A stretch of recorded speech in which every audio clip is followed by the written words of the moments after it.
ভারতের পশ্চিমাঞ্চলীয় রাজ্য মহারাষ্ট্রের নাগপুর বিমানবন্দরে জরুরি অবতরণ করেছে বিমান বাংলাদেশ এয়ারলাইন্সের একটি ফ্লাইট। ঢাকা থেকে ছেড়ে দেওয়া একটি ফ্লাইটটি সংযুক্ত আরব আমিরাতের ইউএই দুবাইতে যাচ্ছিল। জরুরি অবতরণ করার এই ফ্লাইটটিতে 4 শতাধিক আরোহী রয়েছেন।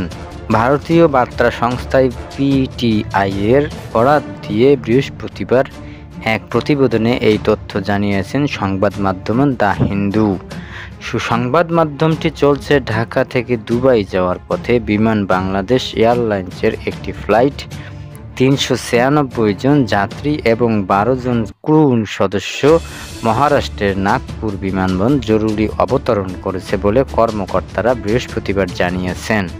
এদিকে পৃথক প্রতিবেদনের আরেক ভারতীয় সংবাদ মাধ্যমে ইন্ডিয়া টুডে জানিয়েছেন, ঢাকা থেকে দুবাইগামী বাংলাদেশ এয়ারলাইন্সের একটি ফ্লাইট যান্ত্রিক ত্রুটির কারণে আজ সকালে মহারাষ্ট্রের নাগপুর বিমানবন্দরে জরুরি অবতরণ করেছে।